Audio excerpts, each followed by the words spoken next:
الحمد لله على نواله والصلاة والسلام على محمد وآله. معزز محترم قدرمند ورونو او خويندو، دنن مختصر بیان د استغفار په فضیلت کې دی چې الله تبارک وتعالی د خپل بنده په استغفار باندې څومره خوشحاله کیږي او د خپل بنده استغفار څومره زیات ورته محبوب دی. حضرت انس رضی الله تعالی عنه وی چې سمعت رسول الله علیه الصلاة والسلام، ما د نبی علیه الصلاة والسلام واورېدل یقول، هغه مبارک راته ویل، قال الله تبارک وتعالی، الله تبارک وتعالی وی د دې ځاینا د الله تبارک وتعالی خبره شروع ده. یا ابن آدم، ای د ادم بچیا، ای د ادم زویا، انک ما دعوتنی ورجوتنی، ته چې کله ما رابلې زما څخه دعا غواړې او زما نه امیدونه ساتې، غفرت لک علی ما کان فیک، نو زه به تا ته بخښنه وکړم د هغه څه چې په تا کې دي کوم ګناهونه. ولا ابالی، خو زه د دې پروا هم نه کوم، د دې باک هم نه کوم. یعنی مطلب دا ولا ابالی، یعنی ما ته باک لا نشته، که څه هم ستا ګناهونه ډېر زیات وي نو هغه پر ما باندې درانه نه دي، زه تا ته مغفرت و بخښنه کوم. په هغه وخت کې چې ته کله زما نه بخښنه غواړې او زما نه امیدونه ساتې. یا ابن آدم لو بلغت ذنوبک عنان السماء، ای د ادم بچیا که ستا ګناهونه د اسمان خواته یعنی د وریځې طرف ته لا ورسیږي، مطلب دا چې د دې اسمان او مځکې منځ د ګناهونو څخه ډک سي، ته دومره ګناهونه وکړې، خو ثم استغفرتنی، بیا زما نه بخښنه وغواړې، غفرت لک ولا ابالی، زه به تا ته بخښنه وکړم خو په دې کې ما ته هیڅ باک هم نشته. دا ستا بخښنه پر ما باندې درنه نه ده، که ستا ګناهونه دومره زیات سي چې د مځکې و اسمان منځ ورباندې ډک شي، خو ته استغفار ووایې په اخلاص باندې، زه تا ته بخښنه کوم، ما ته دا ستا بخښنه څه درنه نه ده. یا ابن آدم، درېیمه خبره د الله تبارک وتعالی دا ده، ای د ادم زویا، ای د ادم بچیا، انک لو اتیتنی بقراب الارض، چې ته کله ما ته راتګ وکړې دومره ګناهونه دې کړي وي چې دا مځکه ټوله ورباندې ډکه وي، دومره خطاوې دې کړي، ثم لقیتنی، بیا په داسې حال کې زما سره ملاقي شې، لا تشرک بی شیئا، چې زما سره د شریک نه وي نیولی. ګوره شرک دا یو عظیم جرم دی او عظیمه ګناه ده چې الله تبارک وتعالی نه معافوي. د الله تبارک وتعالی سره په عبادت کې شریک نیول دا دومره سخت جرم دی چې د انسان ټول اعمال بربادوي او انسان ته مغفرت هم نه کیږي. دی حدیث شریف کې هم دا رااله چې الله تبارک وتعالی وایي که د انسان د ګناهونو څخه ټوله مځکه ډکه شوې وي خو بیا دی زما سره ملاقي سي، ګوره شرک یې نه وي کړی، لاتیتک بقرابها مغفره، زه به تا ته د دې مځکې په ډکوالي مغفرت وکړم، یعنی دومره مغفرت به درته وکړم چې په دې مغفرت هم مځکه ډکېږي، یعنی هغه ستا ګناهونه به ټول در معاف کړم، خو شرط به دا وي تا به شرک نه وي کړی، ته به د شرک صفا یې. الله تبارک وتعالی د انسان په دې مغفرت باندې دومره زیات خوشحاله کیږي چې د انسان دی بنده هر څومره سخت ګناهونه کړي وي، هر څومره ډېر ګناهونه کړي وي، خو کله چې په اخلاص باندې توبه وکاږي او د رب العزت څخه مغفرت او بخښنه وغواړي، الله تبارک وتعالی مغفرت او بخښنه ورته کوي. خو دا هغه ګناهونه چې کله هغه په حقوق الله کې وي، که داسې ګناهونه درنه شوي وي چې په هغه کې حقوق د بندګانو تلف شوي وي، هغه ګناهونه درته الله تعالی نه معافوي تر څو چې هغه بنده درته معافي نه وي کړې. حضرت جعفر ابن محمد ابن علی ابن حسین رضی الله تعالی عنهم هغه ته سفیان ثوری رحمه الله رالی او ورته وایي لا اقوم حتی تحدثني زه تر هغو نه ولاړېږم چې ما ته د نصیحت نه وي کړی نصیحت به راته کوې دا د نیکانو خلکو عادت وي چې نورو ته نصیحت کوي او ښایسته ښایسته خبرې ورته ښایي نو حضرت جعفر رضی الله تعالی عنه ورته وایي یا سفیان ای سفیانه اذا انعم الله عليك بنعمة کله چې الله تبارک وتعالی پر تا باندې یو نعمت کړی وي فاحببت بقاءها ودوامها بیا تا ته دا محبوب وي چې هغه نعمت باقی ستا سره دایمي همیشه یې درنه ختم نشي فاکثر من الحمد والشکر علیها نو ته حمد او شکر ډیر ادا کوه ځکه فإن الله عز وجل قال في كتابه الله عز وجل په قرآن کریم کې فرمایي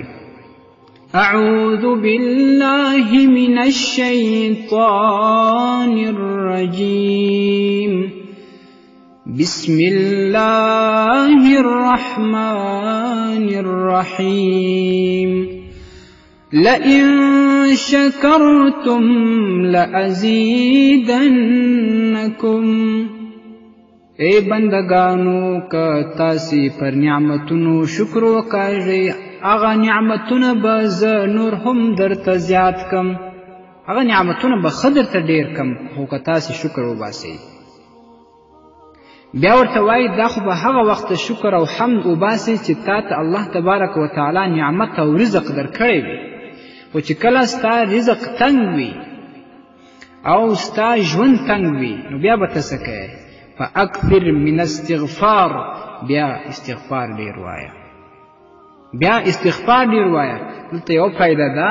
بعضې کسان زموږ نه دا غواړي داسې یو وظیفه راته وښایاست چې رزق مې الله تعالی زیات کړي دلته دې کې دا راغله چې استغفار د رزق په ډېروالي کې یو مؤثر عمل دی ځکه الله تبارک وتعالی په قرآن کریم کې فرمایلی استغفروا ربكم إنه كان غفارا يرسل السماء عليكم مدرارا ويمددكم بأموال وبنين ويجعل لكم جنات ويجعل لكم أنهارا الله تبارک وتعالی وایي تاسې استغفار ډېر وغواړئ الله تبارک وتعالی به تاسې باندې بارانونه وورئ او تاسې ته به مالونه درکړي تاسې ته به اولادونه درکړي تاسې ته به جنتونه درکړي د دنیا او آخرت نعمتونه به درکړي دا یې دویم نصیحت ورته وکړ دریم یا سفیان اذا حزنک امر من سلطان او غیره که ته چیرې په یو امر باندې په یو کار باندې غمجن یې هغه کار که د باچا د خوا وي که د بل چا د خوا وي چې ته یې کله غمجن کړی نو د غم ختمېدلو دپاره فاکثر من لا حول ولا قوة الا بالله تا لا حول ولا قوة الا بالله دا ذکر ډیر کوه فانها مفتاح الفرج دا خلاصي ده د سختیو څخه او د مشکلاتو څخه د دې ذکر ډیر کوه امام جلال الدین سیوطي رحمه الله دا روایت نقل کړی دی او همداشان امام ابو نعیم اصبهاني رحمه الله هم په حلیة الاولیاء کې نقل کړی نو دا استغفار دومره فضیلت سو چې الله تبارک وتعالی و انسان ته د دې دنیا او هغې دنیا خیر ورپه برخه کوي او مغفرت ورته کوي نعمتونه ورباندې وروي امام ابن رجب حنبلی رحمه الله په خپل کتاب جامع العلوم کې یو عجیب قول نقل کړی دی وایي په اثارو کې دا راځي ان العبد اذا دعا ربه، کله چې یو بنده دعا کوي، استغفار وایي، د خپل رب څخه بخښنه غواړي، وهو يحبه، الله تبارک وتعالی د انسان سره محبت کوي او د انسان دغه استغفار ورته محبوب وي. قال یا جبریل، الله تبارک وتعالی جبرائیل امین علیه السلام ته وایي لا تعجل بقضاء حاجة عبدي، ای جبرائیله زما د دغه بنده حاجت ژر مه پوره کوه، په دې حاجت پوره کولو کې تلوار ونه کړې. ولې وجه څه ده؟ فإني أحب أن أسمع صوته، الله تبارک وتعالی وایي ما ته دا محبوبه ده چې زه د خپل بنده آواز اورم او دی زما څخه بخښنه غواړي، زما څخه مغفرت غواړي او زما څخه دعا غواړي، دعا کوي. الله تبارک وتعالی څومره مهربانه دی، څومره رحیم او رحمان ذات دی، د خپل بنده سره څومره محبت کوي چې کله هغه بنده استغفار غواړي، دعا غواړي د خپل رب څخه. بعضې بندګان داسې وي چې کله یوه دعا وکړي نو بس مایوسه سي، امید یې ختم شي، بیا دعا هم نه کوي، وایي دا دعا مې نه قبلیږي. دا فکر د ځان سره راګرځول چې زما دعا نه قبلیږي، یا په زړه کې دا ساتل چې دا دعا خو کوم خو کیدای سي قبوله نه سي، دا د دعا په مخ کې خپله یو دیوال دی، دعا د قبول ځای ته نه رسېږي، بیرته را ردېږي. ته به په خپل رب باندې پوره امید دا لرې، پوره نیت به دې دا وي چې الله تبارک وتعالی زما دعا هم قبلوي او ما ته مغفرت او بخښنه هم کوي. لقمان حکیم علیه السلام هغه به خپل بچي ته عجیب نصیحت کوه، یا بنی عود لسانک اللهم اغفر لی، ای زویا خپل ژبه په دې باندې عادت کا، هر وخت دا ذکر کوه، دا دعا کوه، استغفار ډیر وایه، و یا الله ما ته مغفرت وکړه، اللهم اغفر لی. ولی؟ فإن لله ساعات لا يرد فيها سائلا، الله تبارک وتعالی ته په دې 24 ساعتو کې داسې یو ساعت هم شته چې په هغې کې الله تبارک وتعالی د سوال کوونکي، د استغفار غوښتونکي، دا استغفار، دا سوال، دا دعا نه ردوي. مونږ او تاسو ته راشي په 24 ساعته کې بس یو وار کوم په خوله راغله چې استغفرالله، خبره خلاص. مړو تاسې باید کوشش وکړو چې ژبه مو په دې باندې عادت وي 24 ساعته استغفر الله استغفر الله دا وایي. یو ساعت و یو وخت به داسې راسي چې الله تبارک وتعالی د دې بنده دغه استغفار قبول کړي او مغفرت ورته وکړي. امام حسن بصری رحمه الله وایي اکثروا من استغفار ډیر وایاست، فی بیوتکم په خپلو کورونو کې وایاست که په کور کې یاست،